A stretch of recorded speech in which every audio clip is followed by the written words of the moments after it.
Welcome back. I hope you are all doing well, understanding well and learning well. Today we will understand about Thomas Hill Green.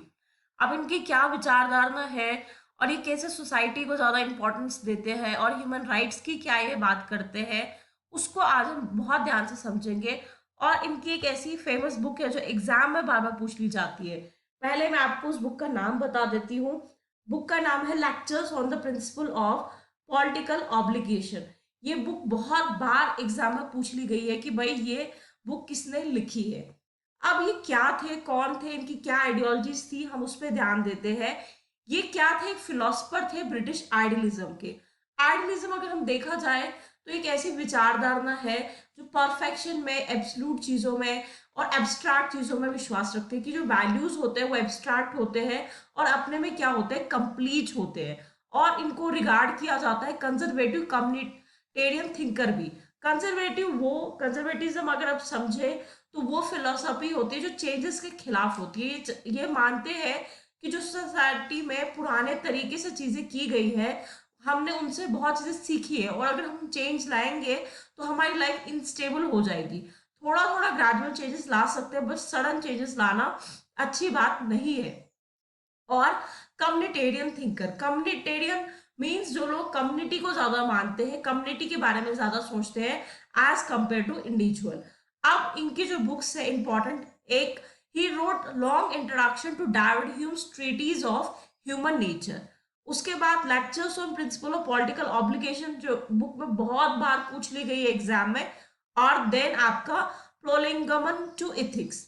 अब जानते हैं कि इनकी क्या विचारधाराएं थी और ये क्या हमें समझाते हैं, इनकी इंपॉर्टेंट बातें क्या है। इन्होंने सबसे पहले क्या किया था, रिजेक्ट किया था idea that society can be understood as collective of self interested individual dedicated to pursuit of happiness and pleasure.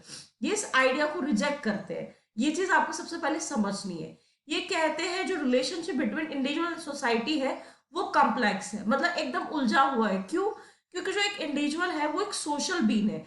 जैसे अगर आप एरिस्टोटल की डेफिनेशन सुनो तो कहते हैं man is a political animal. जो इंसान अपनी सोसाइटी के बिना रहता है वो या तो आइदर बीस्ट है और आइदर एंजल है। एक नॉर्मल इंसान सोसाइटी के बिना नहीं रहता है। सेम ये कहते हैं कि जो इंडिविजुअल है वो can't be separated from the group. वो अपने ग्रुप के बिना उसकी कोई एग्जिस्टेंस नहीं है, कोई वैल्यू नहीं है, उसको हम सेपरेट नहीं कर सकते किससे, उनके ग्रुप से। और हम जब भी अचीव करते हैं हैप्पीनेस और फुलफिलमेंट, हम हमेशा सोसाइटी का पार्ट, उस कम्युनिटी का पार्ट है, तभी ग्रो करेंगे और तभी हमारी लाइफ और फ्रूटफुल और सही हो पाएगी। अब ये बात करते हैं individual interest can't be more important than collective good. Rights and duties are equally important. जितने हमारे लिए राइट्स इंपॉर्टेंट है उतनी ही ड्यूटीज। क्यों? क्योंकि अगर हमारा कोई राइट है तो हमारी ड्यूटी भी आती है। अगर हमारे पास राइट है गाड़ी चलाने का तो हमारी ये ड्यूटी बनती है कि हम गाड़ी चलाते टाइम ड्रिंक एंड ड्राइव ना करें, क्योंकि अगले की सिक्योरिटी भी हमारी ड्यूटी है। हमारा ये कर्तव्य बनता है कि किसी और की लाइफ को हम हार्म ना करें। अब ये किसको अपोज करते हैं? एक तो क्लासिकल लिबरलिज्म।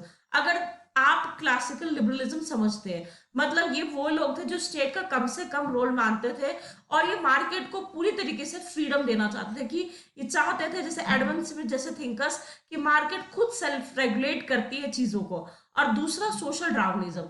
अगर सोशल डार्विनिज्म को देखें तो ये फिटेस्ट ऑफ क्या बोलता है, आपका सर्वाइवल ऑफ द फिटेस्ट। जो लोग फिटेस्ट है वो सर्वाइव करेंगे, जो नहीं है वो हट जाएंगे।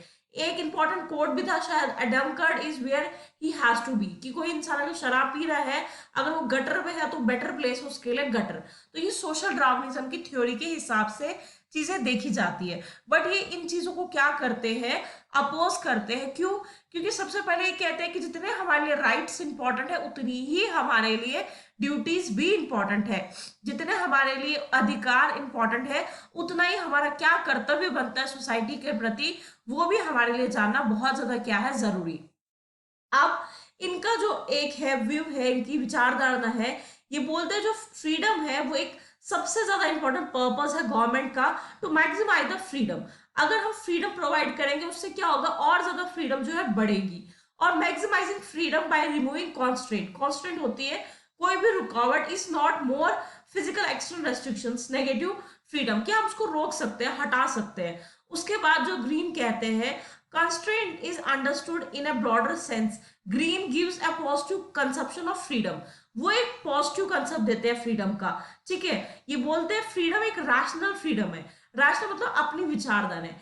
आजादी का मतलब शराब पीना नहीं है। आजादी का मतलब अपनी लाइफ को कैसे एंजॉय कर रहे हो, कैसे पढ़ रहे हो, कैसे ग्रो कर रहे हो। तो एक रैशनल फ्रीडम की बात कर रहे हैं कि जो चीजें सही है वो चीजें करना। Freedom is self realisation, self को रियलाइज करना फ्रीडम है। Is about realisation one's true potential.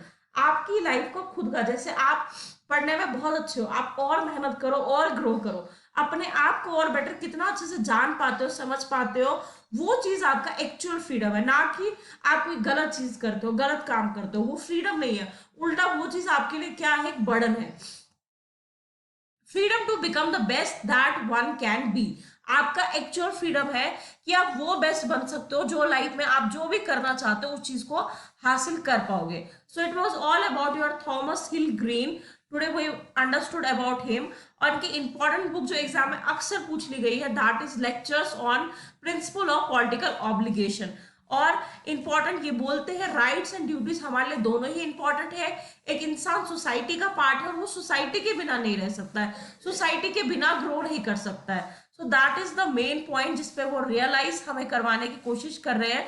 और ये फ्रीडम को बहुत इंपॉर्टेंस देते हैं, लेकिन रैशनल फ्रीडम को, कि आपको सेल्फ रियलाइज होना है, बेटरमेंट के लिए काम करना है। गलत चीजों में फ्रीडम नहीं, बल्कि सही चीजों में सही तरीके से आपका फ्रीडम होना चाहिए।